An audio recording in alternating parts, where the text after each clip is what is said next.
Atualizações da Vaza Jato. Sérgio Moro considerou fracas as delações de Antônio Palocci. A revelação está nos novos diálogos divulgados hoje pelo Intercept Brasil em conjunto com a Folha de São Paulo. Nas conversas, procuradores da Força Tarefa chegam a dizer que, além de frágeis, as delações eram de difícil prova. No entanto, Moro achava a colaboração relevante por representar uma quebra dos vínculos que uniam os petistas desde o início das investigações. Olha só, em 25 de setembro de 2018, o procurador Paulo comenta assim, Russo, que é o apelido de Sérgio Moro, comentou que, embora seja difícil provar, ele é o único que quebrou a omerta petista. Omerta é uma referência ao código de honra dos mafiosos italianos. A procuradora Laura Tesler responde então: não só é difícil provar, como é impossível extrair algo da delação dele, padrão Delcídio. O procurador Welter completa então: o melhor é que fala até daquilo que ele acha que pode ser que talvez seja, não que talvez não fosse. Bom, ainda assim, a delação de Antônio Palocci foi fechada e divulgada dias antes das eleições que elegeram Jair Bolsonaro no ano passado. Para a gente conversar sobre essas novas revelações, estamos aqui com a advogada Débora Moral, do escritório Moral Queiroz e Advogados Associados, e Maria Inês Nassif, jornalista especializada em política e que está organizando um livro sobre a Vaza Jato, que faz parte da coleção Enciclopédia do Golpe. Sejam muito bem-vindas. Obrigada. Muito obrigada pela presença. É um prazer estar aqui. E aí, vamos lá. Então, acho que é bem recente na nossa memória que essa delação realmente saiu alguns dias antes da eleição de Jair Bolsonaro e na época a gente já comentava, uma parte da sociedade falava que já existia essa narrativa, né, de que aquilo foi feito com objetivos políticos, aquilo foi liberado por objetivos políticos e, enfim, Jair Bolsonaro foi eleito. Agora a gente tem algumas provas, e não só disso, como as outras revelações da Vaza Jato também provam várias coisas que a narrativa já apontava, mas que a gente não tinha prova. Como vocês interpretam esse momento agora? Vamos começar com a Maria Inês? Pode começar.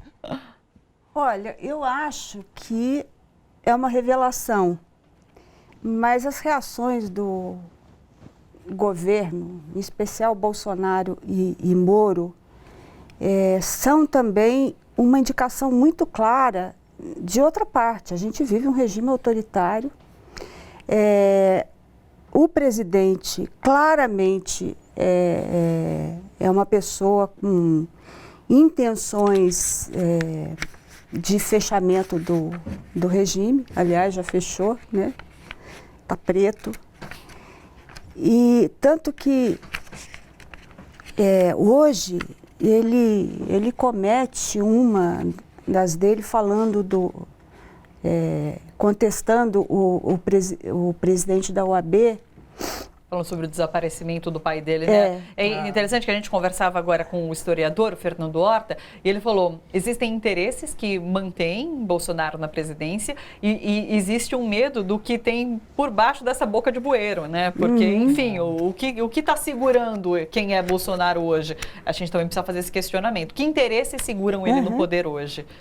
Eu acho que o entendimento ele deve ser analisado de uma forma mais macro, de uma análise internacional mesmo, né, da nova mentalidade do posicionamento da sociedade e em razão das próprias eleições desde o Trump, que saiu sobre obtenção de dados, sobre manipulação das eleições e de como isso foi essencial para as eleições do Trump e como isso funcionou também no Brexit aqui no Brasil e que as pessoas adquiriram essa ideia de raiva, de ostentar o ódio durante as eleições de uma maneira como se fosse normal. As pessoas estão agindo hoje como se fosse normal atacar e desrespeitar.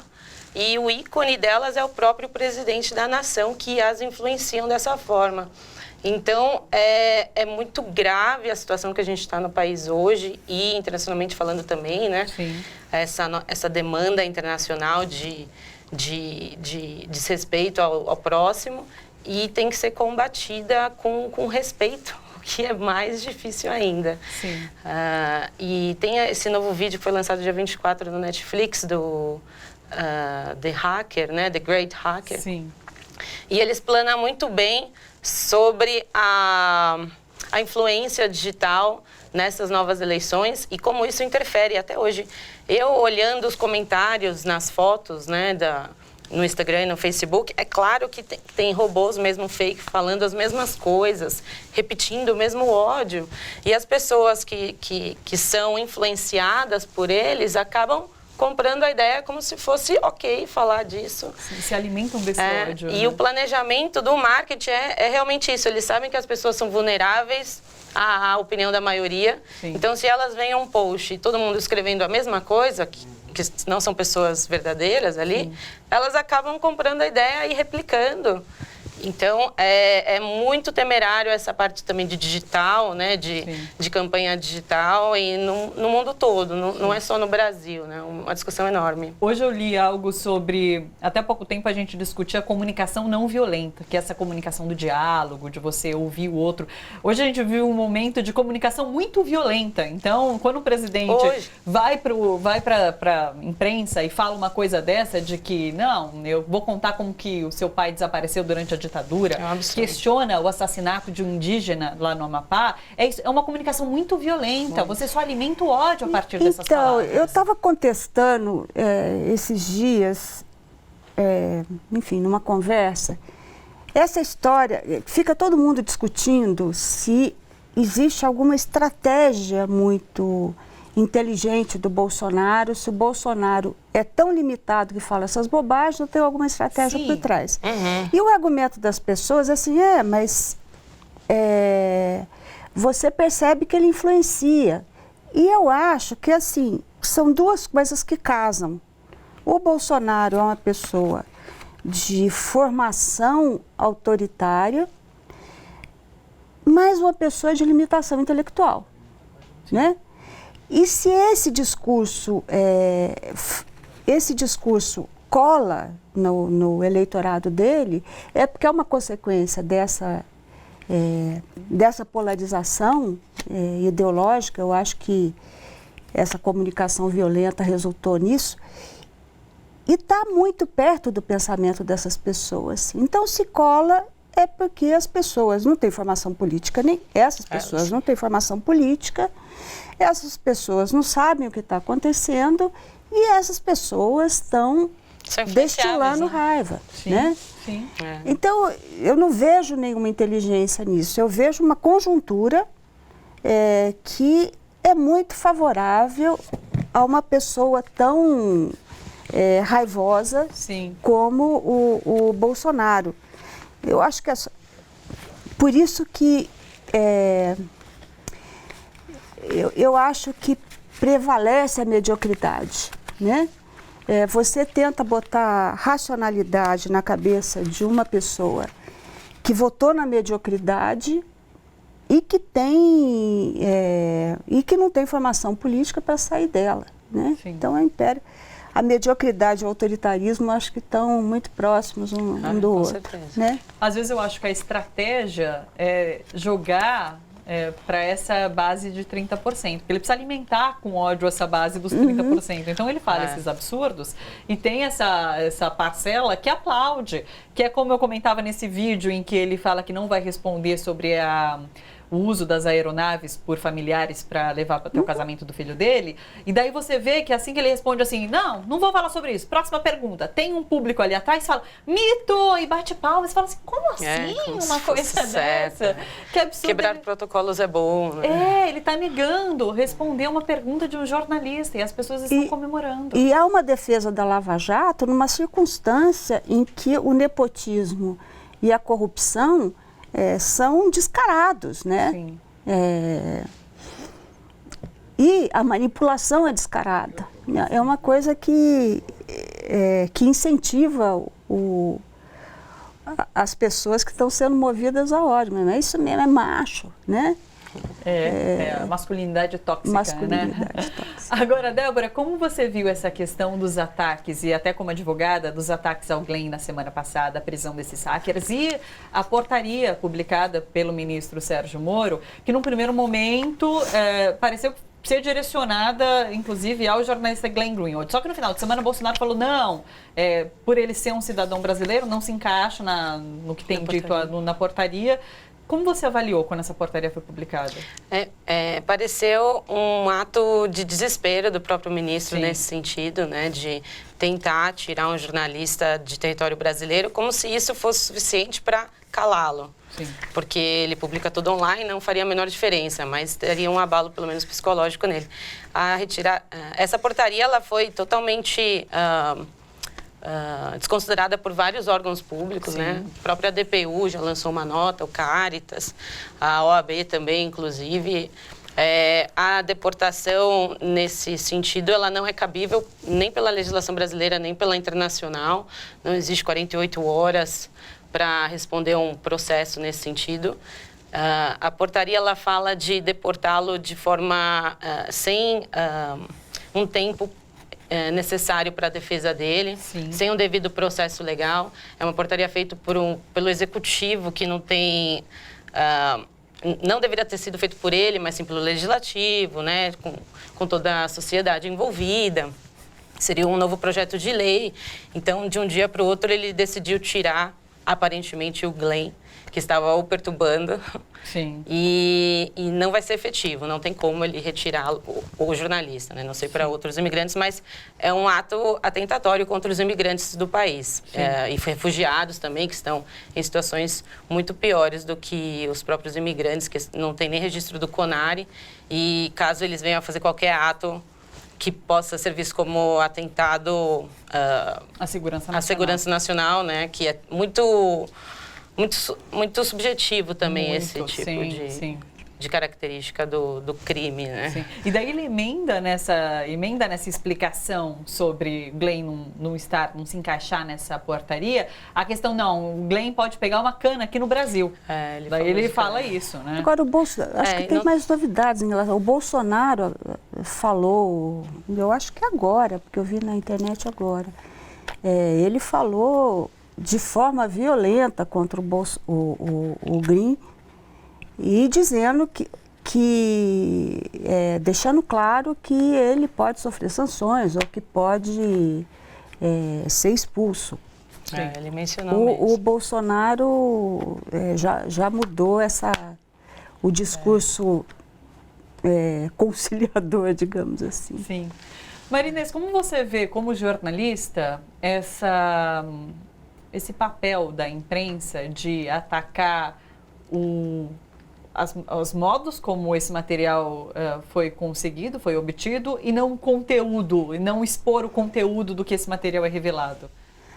Foi como eles agiram, foi o jogo que eles jogaram esse tempo todo, Sim. né?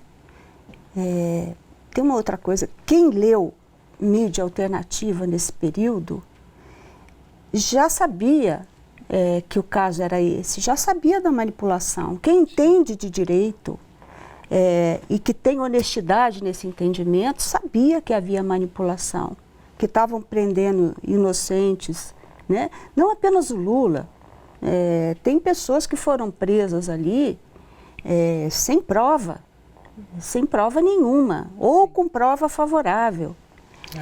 Desde o mensalão isso acontece. Então, essa forma como a mídia agiu, ela está se repetindo agora com a ressalva da Veja e da Folha, que estão trabalhando junto com o Intercept. Ela está se repetindo agora, né? Sim. Você pune o mensageiro e nega a mensagem. Sim. E a mensagem é isso, houve manipulação, ela acabou, apesar de parte da grande mídia estar assumindo esse comportamento, é verdade que ela teve uma repercussão muito grande, muito maior do que as denúncias de manipulação do passado. Sim. É a voz do Moro, a mensagem do Moro e do Dallagnol.